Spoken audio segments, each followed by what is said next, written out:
हिंदुस्तान और पाकिस्तान के अंदर 4 फाइट हुई अब तक, 1948, 1965, 1971 और 1999। मैं आपसे ये पूछना चाहता हूँ कि आप ये बताइए कि इन लड़ाइयों में भारत जीता या पाकिस्तान? आप कहोगे भारत, हाँ मैं भी ये कहूंगा, परंतु बात सच नहीं है। एक्चुअली जो लड़ाई का मैदान हुआ वहां तो भारत जीता, परंतु भारतीय नेता जो थे उन्होंने अपनी गलतियों से भारत को हरवा दिया। कैसे, अब मैं बताता हूँ आपको, समझिए आप, ध्यान दीजिए आप, और मैं बता दूंगा आपको ऐसे तथ्य आपको जो आपको जानकर आप तारीफ करोगे। पहली फाइटिंग आप 1948 की, हिंदुस्तान आजाद हुआ, पाकिस्तान ने कश्मीर को हथियाने के लिए कबायलियों के भेष में अपने सैनिक वहां रवाना कर दिए। कश्मीर राजा हरि सिंह ने भारत से हेल्प मांगी, भारतीय सेना पहुंची, और भारतीय सेना जब वो खदेड़ रही थी तभी हमारे देश के पीएम जवाहरलाल नेहरू यूएनओ में पहुंच गए और कह दिया नहीं, शांति शांति शांति, युद्ध विराम किया जाए। युद्ध विराम कर दिया। हमारी सेना उनको खदेड़ रही थी पीछे तक, पर जब भी हो गया डिक्लेयर युद्ध विराम, उसका परिणाम क्या हुआ? उसका परिणाम यह हुआ कि आज उसी कमी की वजह से, जवाहरलाल नेहरू की भूल की वजह से आज हमारा 1/3 हिस्सा कश्मीर का पाकिस्तान कब्जे में है। तो अब आप बताइए कि 1948 की लड़ाई में भारत जीता या पाकिस्तान जीता? मैं मानता हूं पाकिस्तान जीता, क्योंकि ये गलती किसकी हुई? नेहरू की, न कि सेना की। अब दूसरी बात, लड़ाई 1965 की, 1965 में पाकिस्तान ने फिर हम पर हमला किया, बाजी नहीं आया वो। हमारे देश के पीएम लाल बहादुर शास्त्री ने आदेश दे दिया तो पाकिस्तान को खदेड़िए। हमारी सेना लड़ती हुई, उनको हराती हुई लाहौर तक और रावलपिंडी तक पहुंच चुकी थी भाई सेना हमारी, और मात्र यदि सेना को 4 ड्रोन मिल जाते तो आज हमारा तिरंगा लाहौर पर फहराता, रावलपिंडी पर हमारा तिरंगा होता आज हमारा। पर रूस ने और अमेरिका ने, स्पेशली रूस ने ये कहा भाई शांति, युद्ध विराम, युद्ध विराम। दोनों पाकिस्तान और हमारे हिंदुस्तान के पीएम दोनों मान गए। रशिया के अंदर एक शहर ताशकंद, वहां कंप्रोमाइज करवा दिया कि जिसकी जहां सेना है वहां वापिस चली जाए। अब ये बात सोचिए आप, यदि और हमारे पीएम लाल बहादुर शास्त्री जी ने साइन कर दिए, जो सेना हमारी लड़ती हुई जीतती हुई लाहौर तक पहुंच गई थी, लाहौर पर तिरंगा फहरने वाला था, यदि 3 दिन का समय और मिल जाता तो हम जीत जाते। परंतु यहाँ भी हमारे नेता गलती कर बैठे। हमने एक जीत को मौका छोड़ दिया और पाकिस्तान को तो अपनी जीती हुई बाजी को हमने हार में बदल दिया अपने आप। हमारे सैनिक भी शहीद हुए, बिना बात के क्या मिला? कुछ नहीं मिला। तो मैं मानता हूँ इस लड़ाई में भी पाकिस्तानी जीत हुई, हारने के बावजूद भी। अब तीसरी लड़ाई 1971 की बात आई। आप 1971 में अब जान तो बांग्लादेश वाला हुआ था, वार हुआ था। उस लड़ाई में बांग्लादेश के खिलाफ जो हमारा हुआ था, पाकिस्तान के खिलाफ जो वार हुआ था 1971 में, उसमें हमारा जो सेना के अध्यक्ष थे जनरल जगजीत सिंह अरोड़ा और पीएम थे हमारे इंदिरा गांधी, हमने पाकिस्तान को बहुत बुरी तरह हराया था।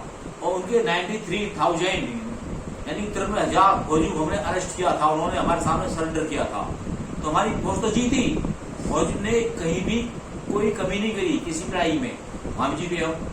और हमारे पास मौका था, इंदिरा गांधी कही थी पाकिस्तान से कि हम तुम्हारे सैनिकों को जब छोड़ेंगे, हमारा जो आपने जो जम्मू कश्मीर का इलाका दबा रखा है उसको आप छोड़ दीजिए, छोड़ दो, खाली कर दो, हम आपके सैनिकों को छोड़ देंगे। बस इंदिरा गांधी यहाँ भी भूल कर दी, इंदिरा गांधी ने भूल कर दी और बिना कोई सुविधा लिए उनके 93,000 सैनिकों को छोड़ दिया। अरे पाकिस्तान जब हमारे जम्मू कश्मीर वाले इलाके को नहीं छोड़ रहा था तो पाकिस्तान जो फौजी पकड़े थे उन पर देश के अंदर मजदूरी करवाते, अपने आप छोड़ते। वो यहाँ भी हमारे फौज जीते, पर नेताओं ने हरवा दिया, देश को हरवा दिया, पाकिस्तान को जितवा दिया। चौथी देखिए आप 1999 कारगिल वार, पाकिस्तान धोखे से हम पर हमला किया, कारगिल चोटियों पर अपने सैनिक बैठाए, चलता रहा लगातार, काफी दिन हमारी फाइटिंग चली। पाकिस्तान की फौज ऊपर थी, ऊंचाइयों पर, पहाड़ी पर, हमारी फौज नीचे थी। हमारे जो तोप के गोले थे ऊपर तक नहीं जा पाते थे हमारे, और पाकिस्तान के फौजी ऊपर से हम पर बम बरसा कर लगा था। उसमें हमारे अप्रोक्स 600 सैनिक शहीद हुए थे हमारे, जो आंकड़ा सरकार ने दिया है उसके साथ बताऊंगा। और हमारी एयरफोर्स बार बार कह रही थी अटल बिहारी वाजपेयी से हमें मौका दिया जाए, हम ऊपर से बम बरसा करें इन पर हमारी सरकार ने वो मौका नहीं दिया।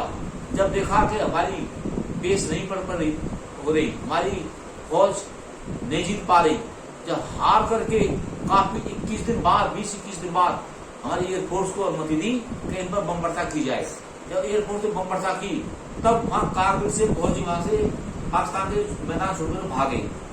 ये मौका था एयरफोर्स को, यदि 3-4 दिन और मौका मिल जाता तो हमारी एयरफोर्स उनके इलाके को खदेड़ते हुए उनके इलाके पर भी हम कब्जा कर लेते, हम जम्मू कश्मीर को हम आजाद करा लेते। तो भारतीय फौज तो यहाँ भी जीती, पर हमारे नेताओं ने फिर भी हरवा दिया।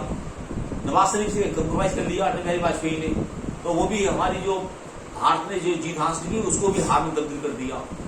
अब एक बात समझिए जो मैंने आपको बताई, आपकी 1948 की बात, 65 की बात, और ये 71 की बात, और ये 99 की बात, इन चारों लड़ाइयों में भारत की सेना तो जीती, भारतीय सेना ने जीत हासिल की, परंतु भारतीय नेताओं ने मेज पर बैठ गए, अपनी जीती हुई जो बाजी थी उसको तस्करी में बरोस करके पाकिस्तान के हवाले कर दिया, और एक तरह से उसको पाकिस्तान जीत गया और हम हार गए। हमारे सैनिकों ने अपना बलिदान उनको बेकार गया।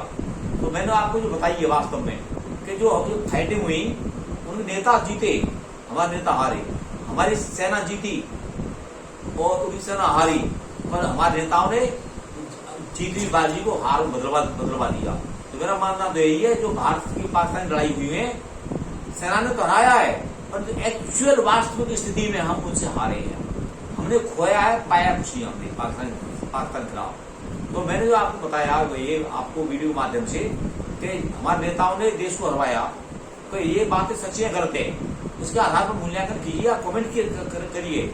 और मेरी जो वीडियो है, चैनल है संजीव भारद्वाज एजुकेशन वीडियो, इसको सब्सक्राइब करें और कमेंट के माध्यम से बताएं कि मेरी वीडियो कैसी लगी। जय हिंद, जय भारत।